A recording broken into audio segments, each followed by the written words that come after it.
صلی و نسلم علی رسولہ الکریم اما بعد فاعوذ باللہ من الشیطان الرجیم بسم اللہ الرحمن الرحیم اللہ یصطفی من الملائکۃ رسلا ومن الناس ان اللہ سمیع بصیر یعلم ما بین ایدیہم وما خلفہم وإلی اللہ ترجع الامور۔ اللہ فرشتوں میں سے اور آدمیوں میں سے رسول چن لیتا ہے۔ بے شک اللہ سننے والا جاننے والا ہے، وہ جانتا ہے جو ان کے آگے ہے اور جو ان کے پیچھے ہے، اور سب کام اللہ ہی کی طرف لوٹائے جاتے ہیں۔ اس آیت کریمہ کا شان نزول یہ ہے کہ یہ آیت ان کفار کے رد میں اللہ تعالیٰ نے نازل فرمائی کہ جنہوں نے بشر کے رسول ہونے کا انکار کیا کہ رسول بشر نہیں ہو سکتا، اور کہا کہ بشر رسول کیسے ہو سکتا ہے۔ اس پر اللہ رب العالمین نے یہ آیت کریمہ نازل فرمائی اور ارشاد فرمایا کہ اللہ مالک ہے، وہ جسے چاہے اپنا رسول بنائے، وہ انسانوں میں سے بھی رسول بناتا ہے اور ملائکہ میں سے بھی جنہیں چاہے۔ تو ملائکہ میں فرشتوں میں سے کیسے؟ تو حضرت جبرائیل، حضرت میکائیل، حضرت اسرافیل اور حضرت عزرائیل علیہ السلام، اور آدمیوں میں سے انسانوں میں سے حضرت ابراہیم، حضرت موسیٰ، حضرت عیسیٰ علیہ السلام اور میرے آقا علیہ السلام۔ تو یہاں پر اللہ رب العالمین نے یہ بتا دیا کہ اللہ رب العالمین جسے چاہتا ہے وہ چن لیتا ہے۔ لیکن یہاں پر ایک سوال، جو ایک بات یاد رکھنے والی ہے وہ یہ بات یاد رکھیے گا کہ انسانوں کی ہدایت کے لیے اللہ تعالیٰ نے جیسے اس آیت میں فرمایا کہ اللہ تعالیٰ بعض کو منصب رسالت کے لیے چن لیتا ہے، یہ اللہ کی قدیم عادت ہے۔ اب کوئی اس سے یہ مطلب نہ لے جیسے کہ وہ یہ سمجھے کہ اب بھی کوئی نبی آ سکتا ہے، اس سے کوئی یہ مطلب نہ لے۔ تو علماء نے لکھا، یہ بات یاد رکھیے گا کہ نبی کریم صلی اللہ علیہ وسلم کی تشریف آوری کے بعد اب اللہ تعالیٰ نے نبوت کا، رسالت کا دروازہ بند کر دیا۔ جسے چننا تھا اللہ نے چن لیا اور وہ دائمی نبی اور رسول ہو گیا، اور اللہ تعالیٰ نے اپنے حبیب علیہ السلام پر نبوت کو، منصب رسالت کو ختم کر دیا۔ لہٰذا اب حضور کی تشریف آوری کے بعد تا قیامت کا صبح قیامت اب کوئی نیا نبی نہیں آئے گا۔ یہی بات قرآن ہمیں بتاتی ہے کہ ما کان محمد ابا احد من رجالکم ولکن رسول اللہ وخاتم النبیین وکان اللہ بکل شیء علیما۔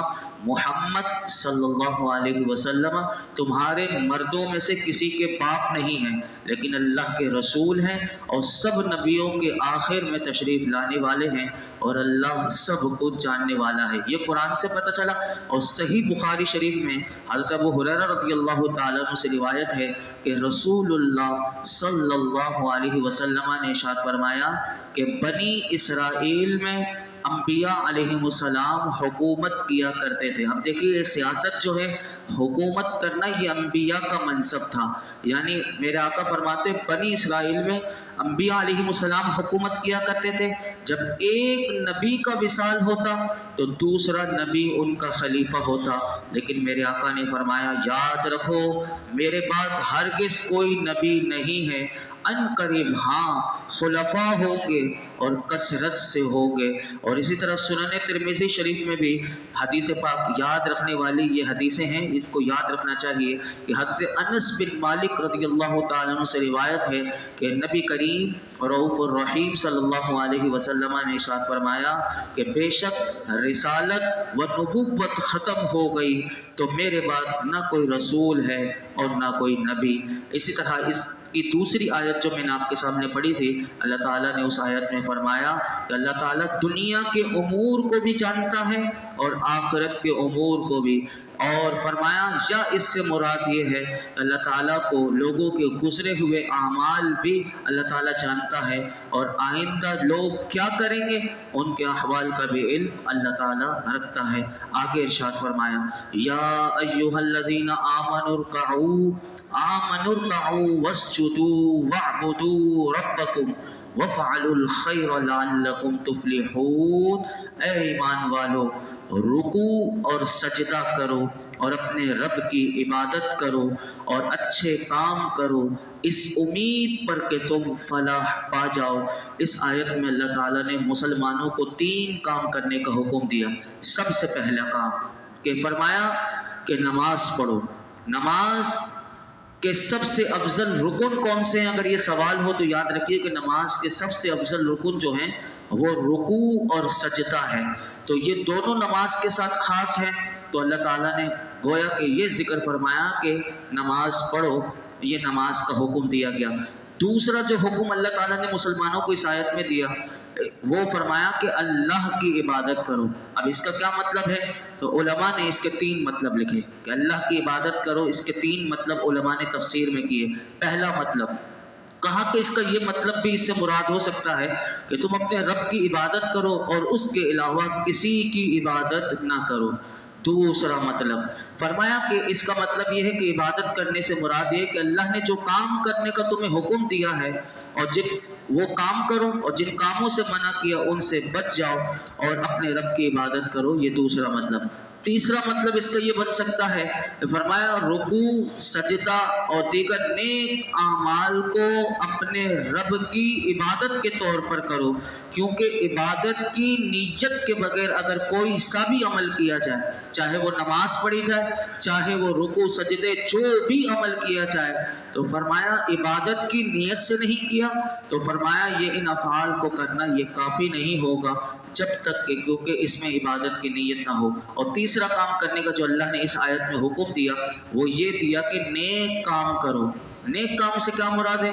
तो हज़रत अब्दुल्लाह बिन अब्बास रज़ियल्लाहु अन्हुमा जो बहुत बड़े मुफस्सिर कुरान हैं इस उम्मत के, वो फरमाते हैं इससे मुराद सिला रहमी करना और दीगर अच्छे अखलाक हैं, ये नेक काम में आते हैं। और आयत के इसी आयत का इख्तिताम जब होता है अल्लाह ने फरमाया तुम ये सब काम इस उम्मीद पर करो कि तुम जन्नत में दाखिल होकर फलाह और कामयाबी पा जाओ और तुम्हें जहन्नम से छुटकारा नसीब हो जाए। तो यहाँ से उलमा ने एक बात लिखी कि नेक आमाल किस उम्मीद पर करने चाहिए, ये सवाल इस आयत से आता है। तो याद रखिए कि बंदा इबादत और नेक आमाल ज़रूर करे, क्यों कि ये अल्लाह का हुक्म है। और लेकिन इन इबादत और नेक आमाल की वजह से कभी भी अपना ये जहन ना बनाए कि मैंने इबादतें बहुत की, मैंने नेक आमाल बहुत किए, अब मेरी बख्शिश और मग़फ़िरत यकीनी है। कभी भी ये जहन ना रखे कि मैंने इतनी इबादत की हैं, मैंने इतने वज़ाइफ, मैंने जो कुरान पढ़ा, मैंने सारे काम अच्छे अखलाक वगैरह कहा, फिर भी ये जहन में ना रखे कि मेरे ये अमाल मेरी बख्शिश और निजात का ज़रिया होंगे। बल्कि उलमा ने कहा कि इस उम्मीद पर इखलास के साथ और अल्लाह की रज़ा के लिए नेक काम करे और फिर ये ज़रूर जहन में रख सकता है कि इन की बरकत से अल्लाह ताला मुझ पर अपना फजल और रहमत फरमाएगा और अपनी रहमत से, अपने फजल से मुझे जहन्नम से छुटकारा और जन्नत में दाखिला नसीब करेगा। तो यहाँ पर ये बात और ये आयत जो मैंने आपके सामने तिलावत की थी, मैंने शुरू में जब हमने इस सूरह हज का आगाज़ किया था तो मैंने आपको बताया था कि सूरह हज में एक सजदा है, लेकिन इमाम शाफ़ई के नज़दीक इस आयत में 2 सजदे हैं। ये जो आयत मैंने पढ़ी तो इसको हमारे नज़दीक, क्योंकि हम हनफी हैं, हम इमाम आज़म अबू हनीफ़ा रज़ियल्लाहु ताला अन्हु के मुक़ल्लिद हैं, तो हमारे नज़दीक ये आयत पढ़ने से और सुनने से सजदा तिलावत वाजिब नहीं होता। लेकिन मैं एक मसला यहाँ पर जो उलमा ने लिखा वो मैं मसला बता देता हूँ क्यों नहीं होता। तो इमाम आज़म ने फरमाया कि इस सजदे में नमाज का सजदा मुराद है, सजदा तिलावत नहीं।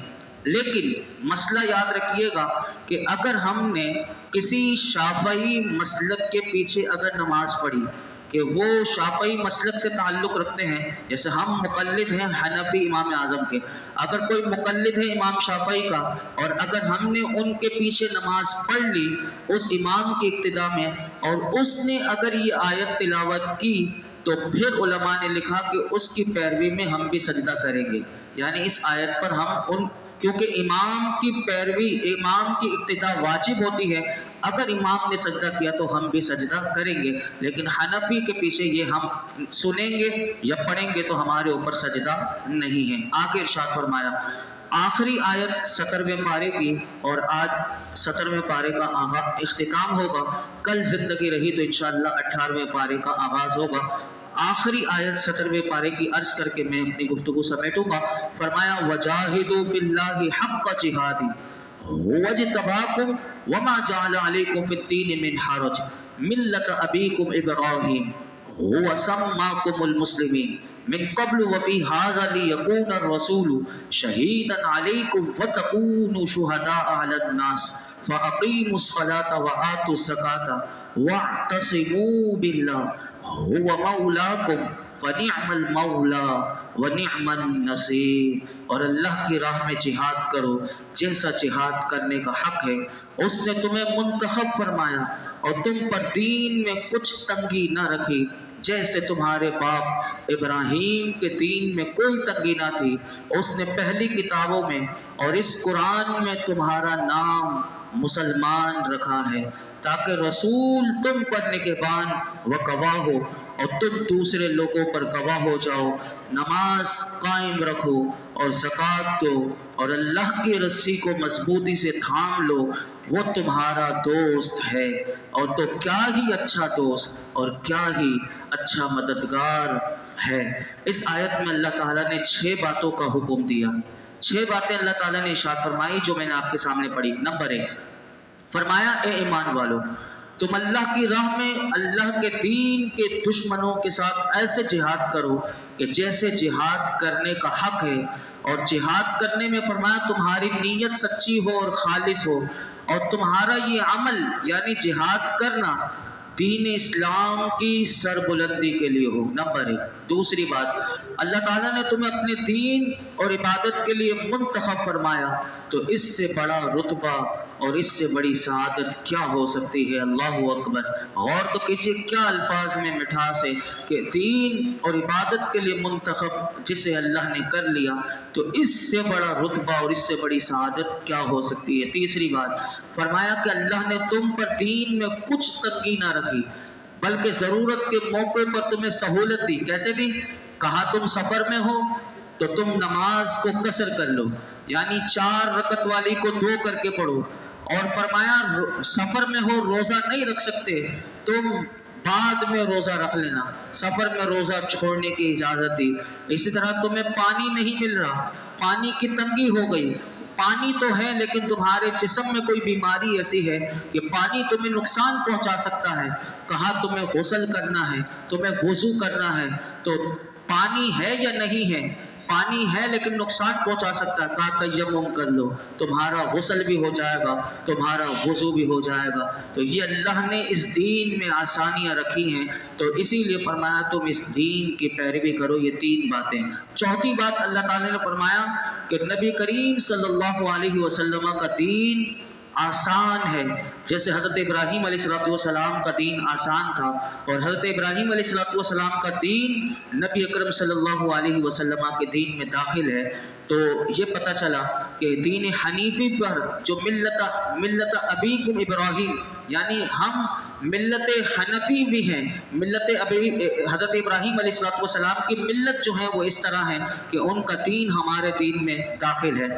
5वीं बात जो अल्लाह ताला ने इस आयत में इरशाद फरमाई वो ये इरशाद फरमाई कि अल्लाह ताला ने पहली जितनी किताबें नाजिल की, और इस किताब कुरान हकीम ने दीन इस्लाम के मानने वालों को अल्लाह ने उनका नाम मुसलमान रखा, ताकि क़यामत के दिन रसूलुल्लाह और तमाम रसूल फरमाया कि तुम पर निगहबान और गवाह हो, और कि उन्होंने तुम्हारे पास खुदा का पैगाम जो था वो पहुंचा दिया, और तुम दूसरे लोगों पर गवाह हो जाओ। क्योंकि ये कुरान हमें बता रहा है कि जितने रसूल अल्लाह ने भेजे उन्होंने भी अपनी कौम को पैगाम अल्लाह का पहुंचा दिया। तो फरमाया कि रसूलुल्लाह तुम पर निगहबान और गवाह हो जाएं कि उन्होंने तुम्हें अल्लाह का पैगाम पहुंचा दिया, और तुम गवाह हो जाओ कि उनसे पहले जितने रसूल आए उन्होंने अपनी कौम को अल्लाह के अहकाम पहुंचा दिए।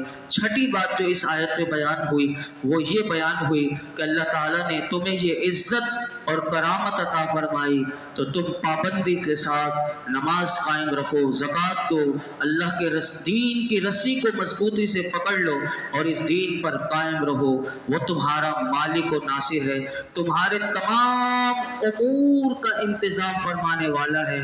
तो फरमाया कि वो कितना अच्छा मौला है और कितना अच्छा ही यानी क्या ही अच्छा मददगार है। अल्लाहु अकबर।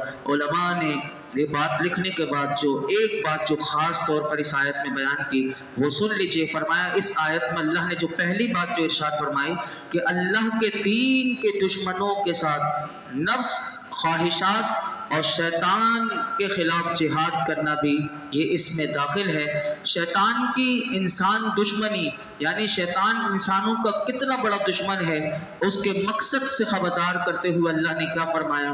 कुरान कहता है इन्न शैतान लकुम अदुव्वुन फत्तखिज़ूहु अदुव्वा, कि बेशक शैतान तुम्हारा दुश्मन है। तो अल्लाह ताला फरमाता है तुम भी शैतान को दुश्मन समझो। शैतान क्या चाहता है, शैतान का मकसद क्या है? अल्लाह ने फरमाया इन्नमा यदउ हिज़्बहु लियकूनु मिन अस्हाबिस सईर, वो तुम्हें अपने गुरोह को इसीलिए बुलाता है ताकि वो भी दोज़खियों में से हो जाएं। यानी शैतान तो दोज़ख में जाएगा, वो चाहता है कि मेरे नक्शे कदम पर चलकर लोग भी जहन्नम में जाएं। और नफ्सानी ख्वाहिशात जो है इसकी पैरवी करने से भी अल्लाह ने हमें रोका कि नफ्स की पैरवी जैसे हम करते हैं अपनी ख्वाहिशात की पैरवी, इससे भी अल्लाह ने कुरान में एक मकाम पर फरमाया कि वअम्मा मन खाफ मकाम रब्बिही व नहन नफ्स अनिल हवा फ़इन्नल जन्नत हियल मअवा, और जो अपने रब के हुजूर खड़े होने से डरा और अपने नफ्स को ख्वाहिश से रोका तो बेशक जन्नत ही उसका ठिकाना है। नफ्स कब चाहेगा कि बंदा अल्लाह की इबादत करे, नफ्स कब चाहेगा कि अच्छे काम करे, नफ्स को लज्जत गुनाह में मिलती है। इसीलिए मेरे आका की बारगाह में कुछ लोग जिहाद करके वापस आए तो मेरे आका ने उनसे क्या फरमाया था। हज़रत जाबिर रज़ियल्लाहु ताला अन्हु फरमाते हैं कि कुछ लोग जिहाद से वापसी पर नबी अकरम सल्लल्लाहु अलैहि वसल्लम की बारगाह में आए तो हुजूर ने उनसे इरशाद फरमाया तुम आ गए, खुश आमदीद, तुम छोटे जिहाद से बड़े जिहाद की तरफ आए। यानी ये जो जिहाद दुश्मनों से हो तो ये छोटा जिहाद, अब तुम हुजूर ने फरमाया तुम बड़े जिहाद की तरफ आए। तो सहाबाए कराम ने अर्ज़ किया या रसूल अल्लाह बड़ा जिहाद क्या है? तो मेरे आका ने इरशाद फरमाया कि बंदे का अपने ख्वाहिशों से जिहाद करना ये सबसे बड़ा जिहाद है। और हज़रत फ़ज़ाला बिन उबैद रज़ियल्लाहु ताला फरमाते हैं कि रसूलुल्लाह सल्लल्लाहु अलैहि वसल्लम ने इरशाद फरमाया मुजाहिद कौन है? सुनो, फरमाया मुजाहिद वो है कि जो अल्लाह की फरमाबरदारी में अपने नफ्स से लड़ता है। नफ्स के लिए कितना मुश्किल है कि सर्दी में उठकर फजर की नमाज पढ़ना, नफ्स के लिए कितना मुश्किल होता है कि गर्मी में रोज़े रखना, नफ्स के लिए कितना मुश्किल हो जाता है नमाज के लिए मस्जिद में आ जाना। ये नफ्स ही है जो रोके हुए लोगों को नहीं आ सकते मस्जिद में, तो वो अपने नफ्स के गुलाम बने हुए वो अल्लाह के हुक्म पर नहीं आते। तो याद रखिए हज़रत यहया बिन मुआज़ रहमतुल्लाह अलैह फरमाते इंसान के दुश्मन तीन हैं। नंबर एक इसकी दुनिया, ये दुनिया भी दुश्मन। नंबर दो फरमाते शैतान और नंबर तीन नफ्स। फरमाते लिहाजा दुनिया से बेरगबती करके उससे बचो और शैतान की मुखालिफत करके उससे महफूज रहो। शैतान जो काम करने का हुक्म दे उससे बचो। और फरमाया ख्वाहिशात को छोड़ देने के ज़रिए, अपनी ख्वाहिशात को छोड़ दो तो फरमाया इसके ज़रिए नफ्स की हिफाजत हो। आला हज़रत ने कमाल कर दिया, आपने अपने अशआर में ये तमाम बातों को कुरान की जो मैंने आपके सामने अर्ज़ की, आला हज़रत कहते हैं पूरी एक नज़म लिखी। फरमाया अल्लाह अल्लाह के नबी से फरियाद है नफ्स की बदी से, दिन भर खेलों में खाक उड़ाई, लाज आई न ज़र्रों की हंसी से, शब भर सोने से ही गर्ज थी, तारों ने हज़ार दांत पीसे, ईमान पे मौत बेहतर और नफ्स तेरी नापाक ज़िंदगी से। ये शेर तो कमाल का, ईमान पे मौत बेहतर और नफ्स, यानी अपने नफ्स को मुखातब करते हुए कहते हैं ईमान पे मौत बेहतर और नफ्स तेरी नापाक ज़िंदगी से। अल्लाह ताला हमें कुरान हकीम का फैज़ान अता फरमाए और जिस तरह अल्लाह ताला ने हुक्म दिया ज़िंदगी गुजारने का, अल्लाह हमें ऐसी पाकीज़ा ज़िंदगी अता फरमाए। 17वें पारे का इख्तिताम हुआ, हम अल्लाह का शुक्र अदा करते हैं और इस बात اللہ ताला की बारगाह में दुआ करते हैं कि मुकम्मल कुरान पाक सुनना सुनाना, सीखना सिखाना, समझना समझाना अल्लाह हमारे लिए आसान कर दे। अल्हम्दुलिल्लाहि रब्बिल आलमीन वस्सलातु वस्सलामु अला सय्यिदिल अंबिया वल मुरसलीन व अला आलिहि व अस्हाबिहि अजमाइन। या अल्लाह पाक जो कुछ सुना इसमें कोई गलती कोताही हो माफ़ फरमा दे। रब्बे करीम नमाज़ इशा अता करना अपनी बारगाह में